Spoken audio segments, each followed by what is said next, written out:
안녕하세요. 평가과장입니다. 자, 오늘 신나게 또 우리 요양원 평가 직접 매뉴얼 분석하는 시간을 갖도록 하겠습니다. 자, 오늘 교육할 내용은 뭐냐면 우리 화면에 보시는 것처럼 직원권익보호입니다. 이 직원권익보호는 소위 말해서 우리 근로자들에 대한 처우 개선 부분이라고 봐주시면 되세요. 그래서 이런 부분에 대해서 오늘 말씀을 드리도록 하겠습니다. 원격학원 수강하신 분들이라고 한다면은 원격학원에 보시는 것처럼 직원권익보호 해가지고 6개의 강좌로 올라가 있습니다. 그래서 우리 만약에 시청하신 분 중에 원격학원 수강하고 계시다면 매뉴얼 분석을 따로 넣어놨던 거고요. 그 다음에 작성법, 면담, 암기문 이런 것도 응용편에 거의 30분에 육박하게 넣어놨고, 우리 평가 궁금하면서 질문하면서 이렇게 좀 궁금한 것들, 질문한 거에 대한 답변도 전부 다 넣어놨습니다. 그래서 자꾸 이게 항의 전화가 좀 오는 것 같길래 말씀을 좀 드렸고요. 자, 오늘 그럼 말씀드릴래요. 자, 직원권익보호입니다. 점수는 1점이 배정되어 있고요. 서류 확인과 면담으로 구성이 되어 있습니다. 보시는 것처럼 우리가 평가 기준 1번을 반드시 충족을 하셔야 되세요. 1번. 그럼 1번이 뭐냐를 보면 직원은 근로계약을 체결하고 이에 따른 보수를 지급받고 있다. 면담이에요. 우리가 근로자한테 면담으로 확인하는 겁니다. 홍길동 요양보호사님, 근로계약서 작성을 하셨습니까? 작성할 때 어떤 설명을 들으셨습니까?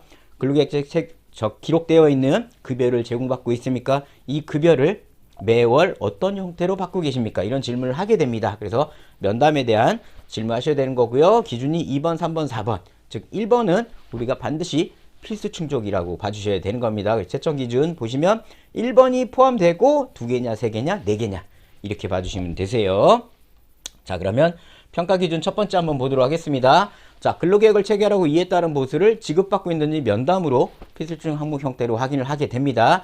여기 보신 것처럼 필수 항목이라고 한다면 근로계약 기간, 근무 장소, 업무 내용, 근로시간, 휴게시간, 근무 형태, 임금 이 부분에 대해서 우리가 근로자한테 물어봐요. 여기 보신 것처럼 근로계약 체결했나요? 네, 작성했습니다. 체결할 때 어떤 설명을 들으셨나요? 명시된 보수를 받고 계시나요? 급여 명세는 정기적으로 어떻게 제공받는지 이거에 대해서 제가 간략하게 기록을 해놨잖아요. 그럼 우리 시청하신 분들은 이거를 우리 기간에 맞게끔 내가 암기문을 잘 만들어 주셔야 되는 겁니다.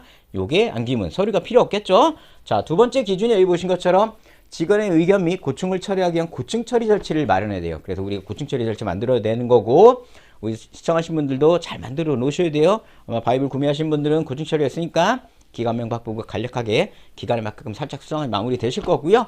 이거 같은 경우도 평가에서는 고충 처리 지침을 따로 보고요. 그래서 고충이 있었다면 그 고충에 대한 기록한 것들, 그래서 그런 대장들 기록을 잘 하셔야 되는 거고, 고충 처리함이 있어야 됩니다. 고충 처리함은 반드시 이름에 고충 처리함이 기록되어 있어야 돼요. 뭐 건의사항, 건의함 이런 건 다 인정 안 되고 제목을 고충 처리함에 두시고 잠금장치가 돼 있어야 됩니다. 잠금장치가 안 돼 있으면 인정을 안 하고요. 그럼 그대로 감전된다고 보시면 되세요. 그래서 그런 부분들 우리가 주의해가지고 고충 처리 다시 한번 상기해가지고 준비를 하시기 바랍니다. 자, 여기 보신 것처럼 세 번째는 뭐냐면 이러한 고충 처리 절차를 알고 그에 따른 적실, 즉 고충 처리에 대한 암기문이에요. 직원들한테 물어보는 겁니다. 그래서 우리가 대답할 수 있는 면담 암기문을 근로자들에게 안내를 진행하셔야 됩니다. 일하다가 힘들거나 고충이 있을 때 어떻게 기관에서 우리가 처리를 하고 계십니까? 고충 처리를 알고 계십니까? 그럼 우리 요양사님들이 대답을 하는 거를 꼭 준비를 하셔야 되세요. 아셨죠?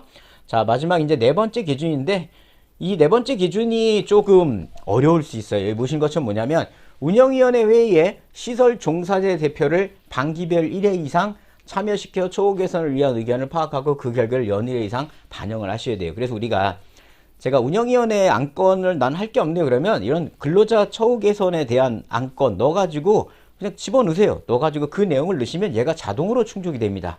그래서 제 영상을 많이 보시거나 제 강의를 들으셨다면 저 같은 경우 운영위원회 안건이 나눠져 있잖아요. 기관 운영 부분, 근로자 부분, 수급자 부분, 시설 환경 뭐 이렇게 나눠져 있잖아요. 노인인권, 노인학대에 대한 예방 의견 나눠놓은 게 빠뜨리지 말라는 겁니다. 평가가 서로 연결되어 있기 때문에. 그래서 우리 시청하신 분들은 반드시 운영위원회에 고충에 대한 안건이 6개월에 한 번 꼭 들어가야 되고, 근로자 대표가 즉 종사자 대표죠. 종사자 대표가 꼭 참여하는, 꼭 6개월에 한 번은 참여를 하셔야 돼요. 아셨죠? 그래서 이런 부분들 운영위원회에 꼭 직원들에 대한 처우 개선에 대한 의견을 꼭 넣어 주셔야 되는 겁니다. 아셨죠? 자, 이 네 가지가 오늘 말씀드린 우리가 직원 권익보호에 대한 평가 지표라고 봐주시면 되세요. 어떻게 우리 시청하신 분들, 우리가 직전 평가 때 코로나라는 부분이 있었기 때문에 굉장히 평가 서류가 난리도 아니었거든요. 그러니까 꼭 기억을 해주셨으면 합니다. 아, 내가 이제 직원 권익보호를 직접 걸 만들어야 되니까, 근로기업 면담 하나 만들어야 될 것 같고, 고충 처리 지침하고 처리 대장은 서류로 만들어놔서 바인더에 꽂아놓고, 그 다음에 고충 처리함 하나 구매해가지고, 아니면 있다면 잠금 장치 확인하시고, 이름이 고충 처리함 확인하시고, 세 번째는 이런 고충 처리에 대한 암기물을 만들어서 우리 직원들과 꾸준히 연습을 하시는 게 좋고요.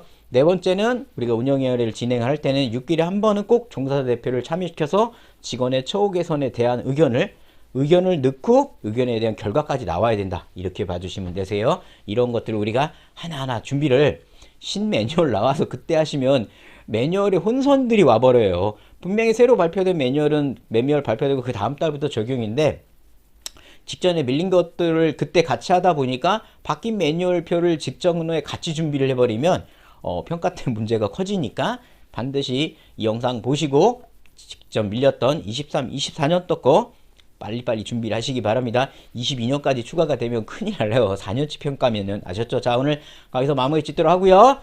카카오톡 채널에 저희 평가 전격 검색하셔가지고 카톡 친구 맺으시면 다양한 혜택과 이벤트가 있으시니까요. 또는 궁금한 게 있으시면 네이버 카페에 오셔서 질의하시고, 나는 조금 더 체계적으로 강의를 들어서 평가를 준비하겠다 싶으시면 네이버에 평가과정 원격학원 검색하셔가지고 정규 강의를 수강하시면 됩니다. 자, 오늘 강의 여기서 마무리 짓도록 하겠습니다. 감사합니다.